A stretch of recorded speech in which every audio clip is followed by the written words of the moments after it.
കുടുംബവുമൊത്ത് ഇനി swimming pool ഉപയോഗിക്കുമ്പോൾ ശ്രദ്ധിക്കണം 5 കാര്യങ്ങൾ. പകർച്ചവ്യാധികൾ പടരുന്ന ഈ സമയത്ത് സ്വിമ്മിംഗ് പൂളിൽ ഇറങ്ങാൻ എല്ലാവർക്കും ഒരു പേടിയാണ്. പക്ഷേ കുട്ടികളെ സംബന്ധിച്ച് അതല്ല. കുട്ടികൾക്ക് ഏറ്റവും താല്പര്യമുള്ളത് അവർ എൻജോയ് ചെയ്യുന്നത് ഈ സ്വിമ്മിംഗ് പൂളിലാണ്. 10 വർഷമായി റിസോർട്ട് നടത്തി പരിചയമുള്ള എനിക്ക് ആരോഗ്യം സുരക്ഷയും മുൻനിർത്തി കുറച്ച് കാര്യങ്ങൾ പറഞ്ഞുതരാൻ സാധിക്കും. ആരോഗ്യ മന്ത്രാലയത്തിൻ്റെ നിർദ്ദേശങ്ങളും ടെസ്റ്റുകളും ചെയ്തിട്ട് വേണം നമുക്ക് സ്വിമ്മിംഗ് പൂൾ ഹൈജീനിക്കായി നിലനിർത്താൻ. ഇതാണ് അതിൻ്റെ മാനദണ്ഡം. ഈ മാനദണ്ഡങ്ങളൊക്കെ പാലിക്കപ്പെടുന്നുണ്ടെന്നുള്ളത് ഉറപ്പുവരുത്തേണ്ടതുണ്ട്. മക്കളെയും കൊണ്ട് സ്വിമ്മിംഗ് പൂളിൽ പോകുമ്പോൾ ഈ 5 കാര്യങ്ങൾ ഉറപ്പുവരുത്തണം. സ്വിമ്മിംഗ് പൂൾ ദിവസവും ഫിൽട്ടർ ചെയ്യുന്നുണ്ടെന്ന് ഉറപ്പുവരുത്തുക. അതുമാത്രമല്ല ക്ലോറിൻ ലെവൽ 1.5ഉം pH ഒരു 7.6ഉം ആണെന്നുള്ളത് ഉറപ്പുവരുത്തണം.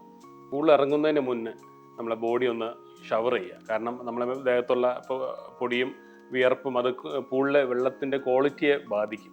സ്വിമ്മിംഗ് പൂളിൽ ഇറങ്ങുമ്പോൾ കണ്ണിലൂടെയും മൂക്കിലൂടെയും വെള്ളം കയറാതിരിക്കാൻ ശ്രദ്ധിക്കുക. പ്രത്യേകിച്ച് കുട്ടികൾക്ക് അവർക്ക് അതിന് വേണ്ടിയുള്ള ഗോഗിള്, ഇയർ നോസ് പ്ലഗുകളൊക്കെ കൊടുക്കുക. കുട്ടികൾക്ക് നീന്തൽ അറിയാം എന്നുണ്ടെങ്കിൽ പോലും ഒരു കാരണവശാലും കുട്ടികളെ തനിച്ച് സ്വിമ്മിംഗ് പൂളിലേക്ക് അയക്കരുത്. അത് രക്ഷിതാക്കളുടെ സൂപ്പർവിഷനോട് കൂടെ മാത്രമേ ചെയ്യാവൂ. ഉണങ്ങാത്ത വല്ല മുറിവുണ്ടെങ്കിൽ ഒരു കാരണവശാലും നിങ്ങൾ പൂളിലേക്ക് ഇറങ്ങരുത്. കാരണം എന്തെങ്കിലും ബാക്ടീരിയ എന്തെങ്കിലും ഉണ്ടെങ്കിൽ അത് മുറിവിലൂടെ പെട്ടെന്ന് ശരീരത്തിലോട്ട് കയറാനുള്ള സാധ്യത കൂടുതലാണ്.